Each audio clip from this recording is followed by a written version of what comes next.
welcome to the channel. My name is Erin. Today I am bringing you something a little bit different from our normal. This is a book review.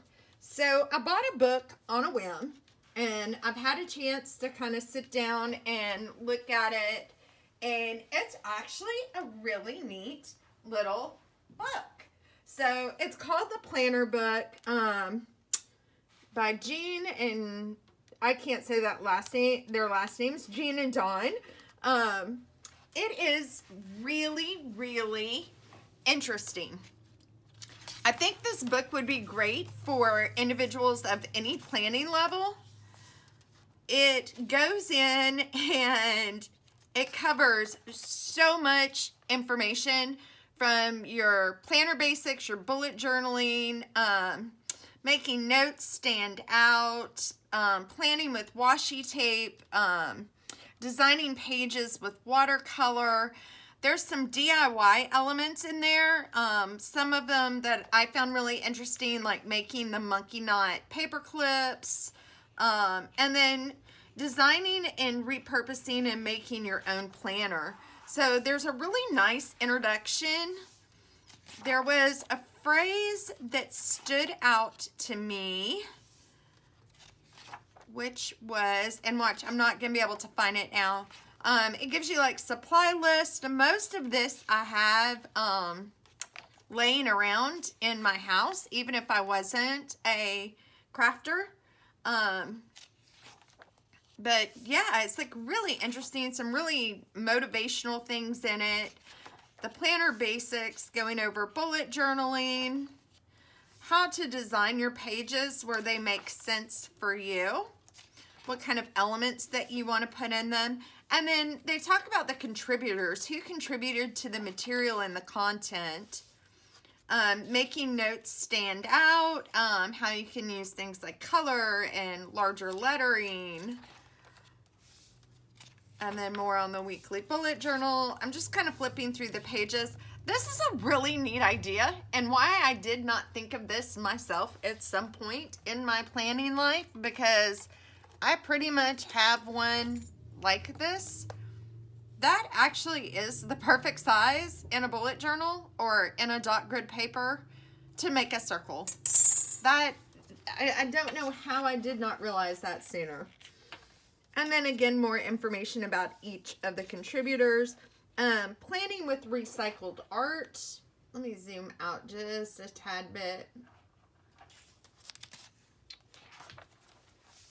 The ways of the washi, which I love washi tape, and if you've seen some of my Instagram, these are things that I already do. I love to cover everything in washi tape. Washi tape to me is probably the #1 planner investment. It's very diverse. You can use it to make page flags. You can use it to cover journaling cards or dashboards. So you can use it to make planner covers. You can use washi tape for so many things. So I love that they had that in there. Something that I've been scared to use, watercolors. So tips, tricks, and hints on using watercolor to the best of their ability. And then DIY elements. So these are really neat. These have things on carving stamps, how you can use just a regular eraser, which this is a rubber eraser, to carve out and make stamps that you can use in your planner. So that's really kind of interesting. I never thought of making my own stamps. And then Pet Rock planner charms. How to make those tassels. We all see those tassels on Instagram right now. You see them in Etsy shops. So how can you make your own tassel and your own planner charms? And then of course the very simple paper clips.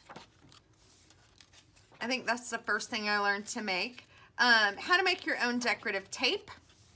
So this one was really interesting to me. How to make your own decorative tape.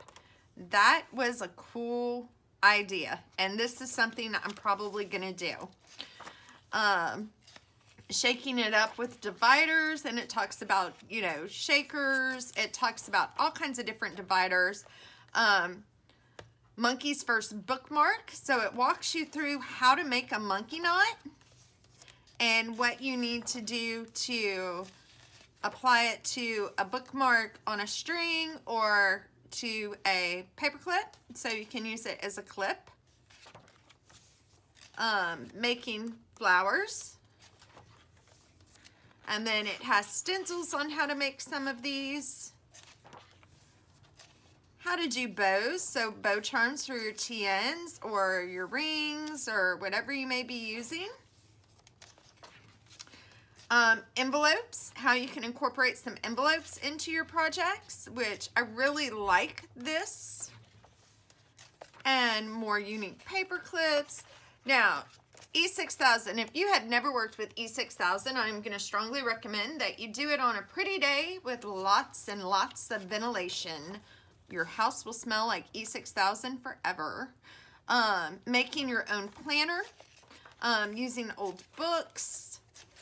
So it gets into some more advanced techniques on making your own planner covers. Traveler's notebook covers. So it has a lot of really, really great information. Painting canvas to make journal covers.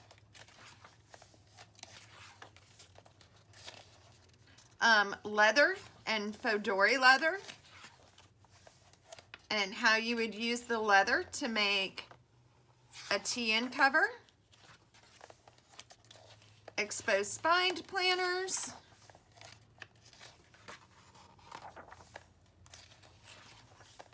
And then templates for inserts. And then the glossary and terms and all those kind of good things. So if you haven't had a chance to take a look at this book, it's actually a really great resource, especially if you're new to the planner community. But I just wanted to flip you guys through it and just share that find with you. It's really, really an interesting book. So I hope you enjoyed it. If you have other books that you'd like a review on, or other things that maybe you've seen and you're like, hey, Erin, do you have this in your stash? Please leave a comment. If you're new to the channel, hit subscribe and the bell notification, and you will be notified when new videos are coming up. So until next time, remember, we all got a plan. We just all do it a little bit differently. Thanks.